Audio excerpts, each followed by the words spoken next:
Serrão, retomar um pouquinho do que foi esse desfile do fim de semana. A gente falou bastante aqui, mas sempre vale, até porque foi rebaixada, teve dinheiro público em ano eleitoral.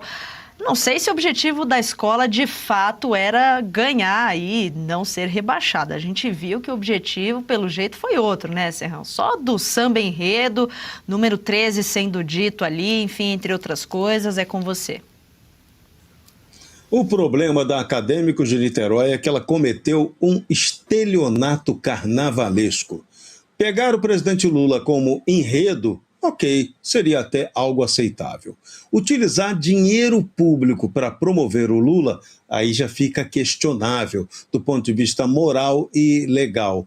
Mas fazer campanha política em plena Avenida Marquês de Sapucaí, no enredo que exalta Lula, na verdade se aproveita para falar de Bolsonaro, aí fica clara, campanha reeleitoral antecipada e descarada, que tem tudo para ser punida pelo Tribunal Superior Eleitoral, porque a própria escola gerou uma prova não só contra ela, ao bom senso, e ao próprio presidente Lula. Não adianta o fato de Lula não ter desfilado, da Janja não ter desfilado, não. O que desfilou aí foi o ódio destilado pelo PT ao Jair Messias Bolsonaro. Foi campanha política explícita em plena avenida. Então, Acadêmicos de Niterói, justamente rebaixada, porque fez um desfile em que abusou da politicagem contra o espírito carnavalesco, que até pode ser crítico.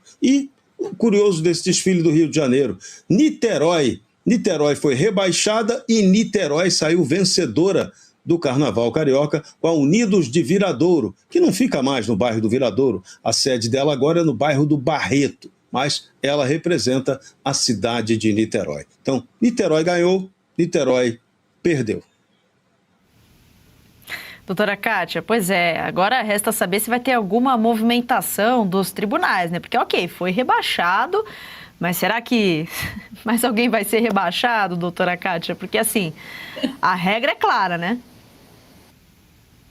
Olha, eu espero, a regra é mais que clara. Lula tem que ficar inelegível. E se o TSE não deixar Lula inelegível, o próprio tribunal, os togados eleitorais estarão produzindo prova contra si mesmo, estarão provando que a eleição de 26 terá sido mais uma farsa, como foi a eleição de 22. É premente que Lula seja colocado inelegível. Ele não poderia ter feito essa campanha eleitoral antecipada, ele não poderia ter abusado do seu poder econômico pelo uso de recursos públicos, ele não poderia ter abusado do seu poder político, não apenas pela sua presença na Sapucaí, mas também pela escolha a dedo pelo casal presidencial dos atores aí colocados durante o desfile, que foram encarregados da representação de Lula,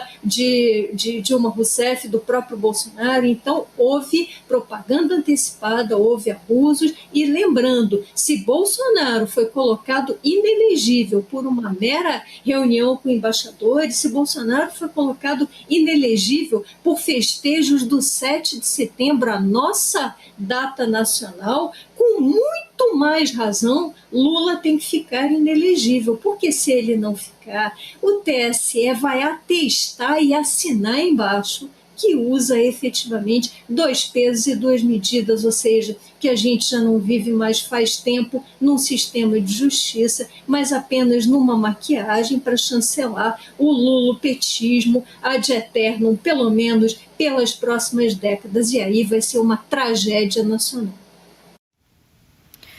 E vamos lembrar aqui, né, Jorge Serrão, que além do dinheiro público, e foi bastante, né, 1 milhão repassado aí para a escola, tem gente aqui, até aqui no chat, tem que devolver esse dinheiro aí, né, muita gente ficou revoltada e com razão. Mas tiveram orientações da Advocacia Geral da União, também teve orientação do próprio Partido dos Trabalhadores, né, que acabou lavando a mão no fim das contas, mas orientando ali, depois que a coisa já aconteceu, já foi exibida ali, como você bem falou, né? E eu vejo algumas pessoas defendendo, dizendo que, mas no carnaval sempre teve alguma crítica política, mas espera lá. Tudo tem limite, né, Serrão? A gente sabe que a gente está num ano diferente, que existe lei, que existe ordem, e ainda bem. Tudo é impressionante, mas o que causa a maior impressão é que o presidente Lula deixou-se vender e vencer pela vaidade.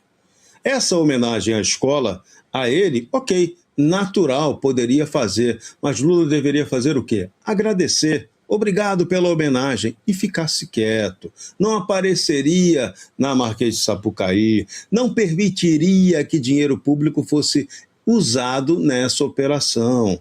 Não faria, como deixou fazer, que militantes do PT fizessem a festa na própria avenida, comprometendo a estratégia política do partido. Uma bobagem como essa aí pode render, sim, a inelegibilidade de Lula. Essa polêmica já deixou de ser uma mera polêmica para se tornar um fato concreto, um risco objetivo que o Partido dos Trabalhadores corre nessa eleição. Foi feita campanha eleitoral antecipada, tanto na exaltação ao Partido dos Trabalhadores, quanto na crítica absolutamente indevida ao Bolsonaro, que nem fazia parte do enredo. O Bolsonaro veio de Pernambuco, igual o Lula. O Bolsonaro é filho da dona Lindu, que é o enredo. Então, a escola de samba avacalhou completamente com seu próprio enredo e Lula foi conivente com isso. Agora, se você tem uma Advocacia Geral da União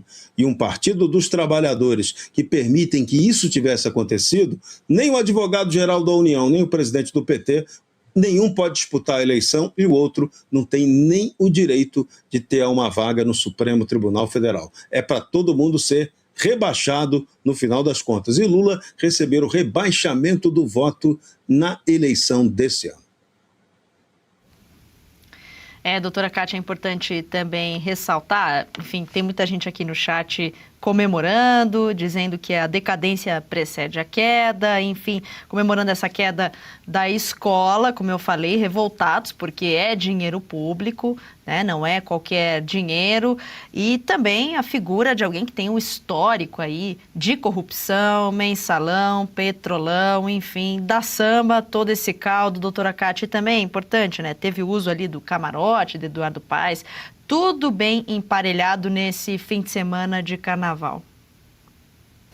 Tem vários elementos aí que transformaram esse desfile num ato político, diria eu, num ato de propaganda. A começar pelo refrão. O refrão é reprodução textual daquele jingle olê, olê, olá, lulá, lulá, que surgiu com o surgimento do PT. Esse jingle é velho como o tempo, mas ele foi bastante reproduzido, foi reproduzido por mais de 1 hora em plena avenida. Se isso não é campanha antecipada, propaganda antecipada, eu não sei mais o que é campanha antecipada. Outra coisa, o símbolo PT mais a estrela configura uma marca mista, letras mais símbolo mais figura, uma marca política que foi colocada ali pelo menos em 120 milhões de telas, porque lembrando aqui aos nossos espectadores, o nosso país, dentre vários outros indicativos de atraso, ele tem pouco acesso à internet a muitos rincões brasileiros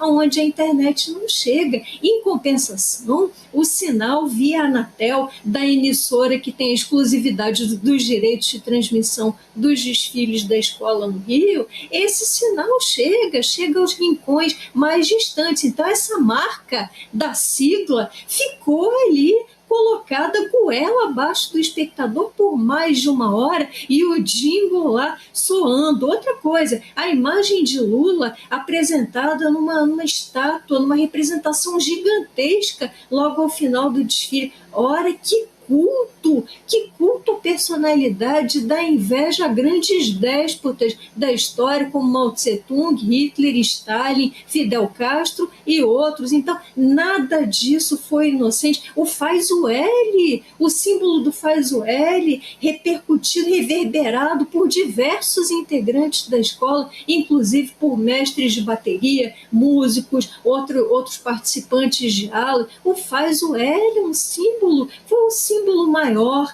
do retorno do Império Lulista reassentado em 23 por seus aliados de toga. Então, tudo isso foi político. O uso da expressão sem anistia na letra do samba, sem anistia, é uma bandeira recente da esquerda brasileira e de todos os idólatras desse aparato togado. Então, não foi a história do senhor Luiz Inácio, retirante lá do interior do Nordeste, provindo das agruras do Nordeste, agruras que efetivamente há. Não foi a história de um retirante qualquer, foi um louvor não apenas a Lula, foi um louvor a todo esse aparato, foi um louvor às prisões ilegais, na medida em que pregou o sem anistia, foi um louvor à censura, foi um louvor à existência de tantos presos políticos, de pessoas foragidas desse sistema no exterior, foi um louvor ao inaceitável. Então, que caia essa escola e que caia todo esse aparato, que caia de podre. O Brasil não aguenta mais, nós dependemos da queda desse estamento para voltarmos a falar em agendas para o país, em agendas de crescimento, de privatizações, de melhoria na educação, na saúde. Tudo isso depende do fim dessa era dos juízes, de juízes despóticos que trancafiaram Bolsonaro e antes conduziram Lula ao poder e só trancafiaram Bolsonaro para assegurar a permanência de Lula no poder. Já chega disso, o Brasil está exausto, não se aguenta mais que 7 anos dessa tirania, dessa autocracia togada. Basta. Gostou do conteúdo que viu por aqui no canal da Revista Oeste? Compartilhe e deixe o seu like.